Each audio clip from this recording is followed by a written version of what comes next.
Hello guys, स्वागत है आप सभी का हमारे वीडियो में। आज हम लेके आए हैं 20 फरवरी का जो सोशल साइंस का जो सवाल पूछा गया है उसका आंसर की लेके आए हैं। आप मिलाते चलिएगा। शुरू करते हैं पहले सवाल से। चलिए, पहला सवाल जो पूछा गया है कि सकल घरेलू उत्पाद में किस क्षेत्र का सर्वाधिक योगदान है।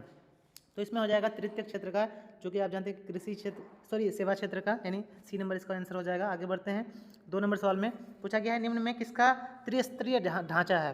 तो ये हो जाएगा पंचायती राज का, यानी ऑप्शन सी इसका सही आंसर है। आगे बढ़ते हैं। तीसरे नंबर सवाल में पूछा गया है निम्नलिखित में किसमें मूल्य ह्रास का मान शामिल नहीं होता है। तो ये होता है एनएनपी, यानी net national product. C number option हो जाएगा।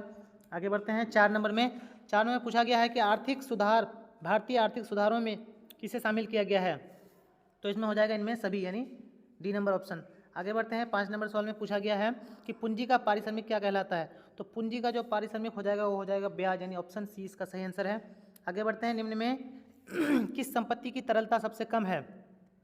तो इसका जो आंसर हो जाएगा वो हो जाएगा बैंक जमा, यानी ऑप्शन डी इसका हो जाएगा। यानी इसमें थोड़ा सा कन्फ्यूजन है गाइस, फिर मिला लीजिएगा आप लोग। बढ़ते हैं आगे। 7वां सवाल में पूछा गया जवाहर रोजगार योजना कब शुरू हुई थी। तो ये हो जाएगा 1989, यानी ऑप्शन 20 का सही आंसर हो जाएगा। आगे बढ़ते हैं। 8 नंबर सवाल में पूछा गया है निम्न में किसका गठन आर्थिक नियोजन में राज्यों की भागीदारी सुनिश्चित करने के लिए किया गया था। तो इसका सही आंसर हो जाएगा राष्ट्रीय विकास परिषद, यानी ऑप्शन 20 का सही आंसर हो जाएगा। बढ़ते हैं 9वां सवाल में पूछा गया है बिहार में जीवन यापन का मुख्य स्रोत क्या है। तो आप भी जानते हैं कि यहाँ पे कृषि कार्य, ऑप्शन ये सही आंसर है। बढ़ते हैं 10 नंबर में। निम्न में क्या आर्थिक गतिविधि नहीं है। तो ये हो जाएगा गरीबी, यानी ऑप्शन सी। बढ़ते हैं आगे। 11वें सवाल में पूछा गया है मुद्रा का प्राथमिक कार्य क्या है। तो इसका कार्य है मूल्य का संचय और विनिमय का माध्यम, यानी ए और सी हो जाएगा, यानी ऑप्शन डी इसका सही आंसर है। 12वें सवाल में पूछा गया है इनमें कौन दीर्घकालीन ऋण प्रदान करता है। तो ये वाणिज्यिक बैंक, यानी commercial bank, option C answer हो जाएगा। बढ़ते हैं अगले सवाल में। 13वां सवाल में पूछा गया है निम्न में क्या गैर आर्थिक आधारभूत संरचना का अंग है। तो गैर आर्थिक जो है, गैर आर्थिक में आ जाएगा शिक्षा, यानी कि ये ऑप्शन बी हो जाएगा। आगे बढ़ते हैं। 14वां सवाल में पूछा गया वैश्वीकरण के परिणाम स्वरूप विभिन्न देशों के बीच निम्न में किसका निर्बाध प्रवाह होता है। तो वैश्वीकरण के परिणाम स्वरूप इनमें सभी का जो है, यानी ऑप्शन डी इसका सही आंसर है। 15वां सवाल में पूछा गया है सरकार द्वारा आर्थिक क्रियाओं पर अनावश्यक नियंत्रण एवं प्रतिबंधों को हटाने का क्या कहलाता है। तो ये कहलाता है उदारीकरण, यानी ऑप्शन सी इसका आंसर हो जाएगा। बढ़ते हैं 16वें सवाल में पूछा गया है वस्तु या सेवा का मूल्य या क्षतिपूर्ति राशि 1 करोड़ से अधिक होने पर उपभोक्ता कहाँ शिकायत करेगा। तो ये राष्ट्रीय आयोग, यानी राष्ट्रीय स्तर पर इसको शिकायत करना पड़ेगा। बढ़ते हैं अगले सवाल में। 17वां सवाल में पूछा गया है कि भारत में राष्ट्रीय आय की गणना किसके द्वारा की जाती है। तो ये हो जाएगा केंद्रीय सांख्यिकी कार्यालय, यानी कि ऑप्शन ए इसका सही आंसर हो जाएगा। बढ़ते हैं आगे। बोल्शेविक दल का नाम बदलकर साम्यवादी दल किसने किया। तो ये किया था लेनिन ने, यानी ऑप्शन ए हो जाएगा।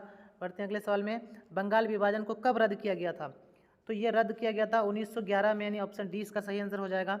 बढ़ते हैं अगले सवाल में। लाला हरदयाल ने निम्न में किसकी स्थापना की थी। तो उन्होंने की थी गदर पार्टी की स्थापना, ऑप्शन 20 का सही आंसर हो जाएगा। 21वां सवाल में पूछा गया है कि निम्न भारत सरकार अधिनियम 1919 को किस नाम से जाना जाता है। तो इसका दूसरा नाम है मोंटेग्यू चम्स्फोर्ड सुधार, यानी ऑप्शन ए इसका सही आंसर है। बढ़ते हैं अगले सवाल में। 22वां सवाल में पूछा गया अखिल भारतीय मुस्लिम लीग की स्थापना किसने की थी। तो ये क्या था नवाब सलीमुल्लाह खां, यानी कि ऑप्शन सी इसका सही आंसर है। बढ़ते हैं अगले सवाल में। दक्षिण वियतनाम में बाओदाई की सरकार निम्न में किसकी समर्थक थी। तो ये समर्थक थी, दक्षिण वियतनाम में ये समर्थक थी चीन की, यानी ऑप्शन ए इसका सही आंसर हो जाएगा। अगले सवाल में चलते हैं।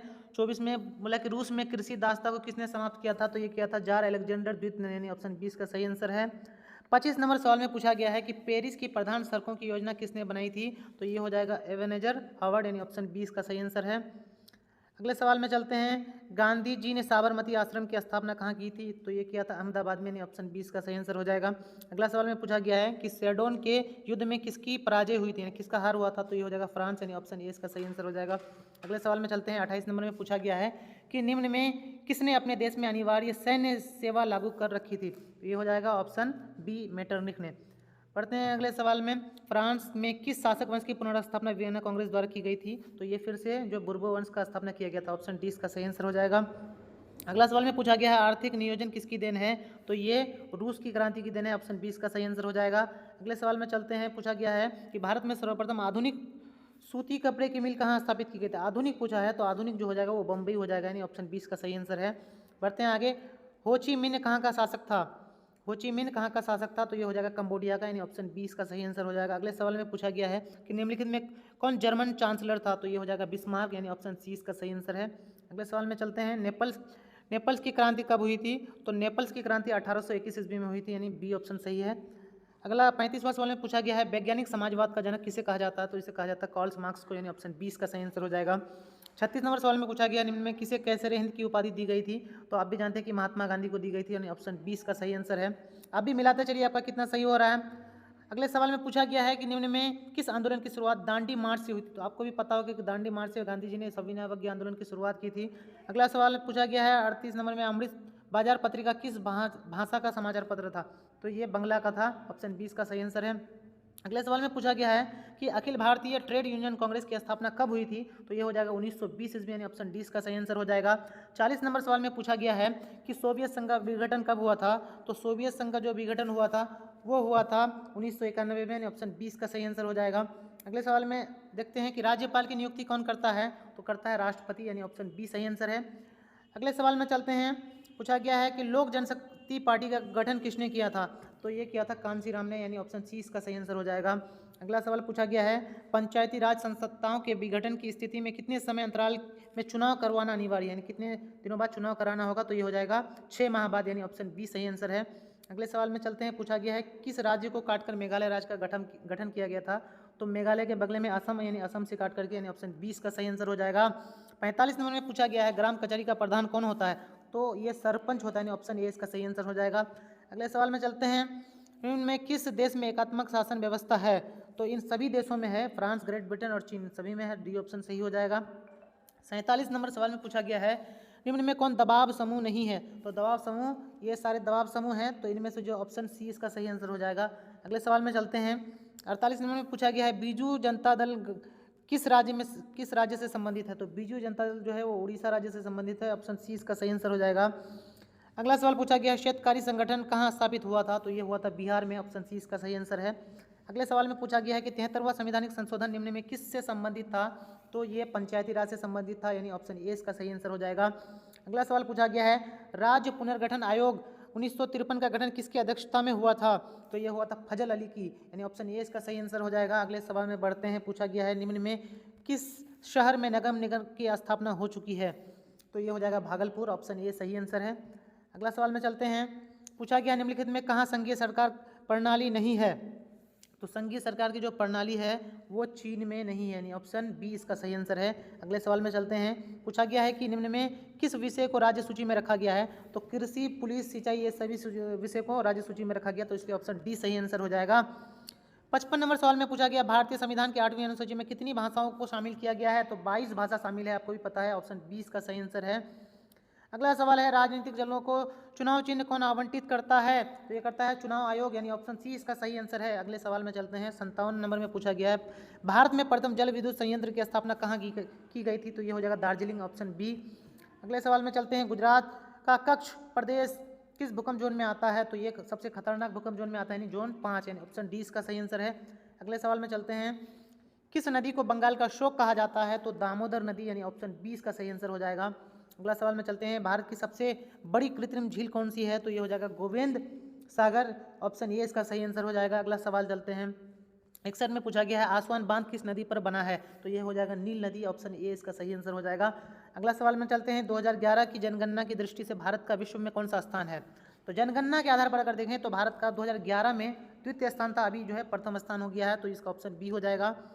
अगला सवाल में चलते हैं। 63 में पूछा गया, भारत किस जल डमरू मध्य द्वारा श्रीलंका से पृथक होता है? यानी भारत किससे अलग होता है? यानी पाक जल डमरू मध्य, ऑप्शन ए हो जाएगा इसका आंसर। अगला सवाल चलते हैं। गंगा मैदान की पुरानी जलोढ़ मृदा क्या कहलाती है? पुरानी को हम खादर कहते हैं, तो ये ऑप्शन हो जाए, सॉरी, पुरानी को बांगर कहा जाता है, ऑप्शन 20 का सही आंसर हो जाएगा। अगले सवाल में चलते हैं।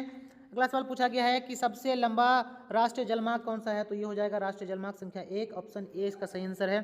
अगला सवाल में पूछा गया है, सरिस्का वन्य जीव अभ्यारण्य कहाँ है? तो ये हो जाएगा राजस्थान में, ऑप्शन सी इसका सही आंसर है।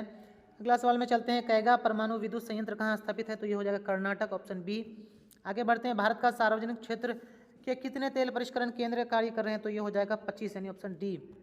अगला सवाल में पूछा गया है, ब्रह्मपुत्र नदी तिब्बत में किस नाम से जानी जाती है? तो ये सांगपो नाम से जानी जाती है, यानी ऑप्शन 20 का सही आंसर हो जाएगा।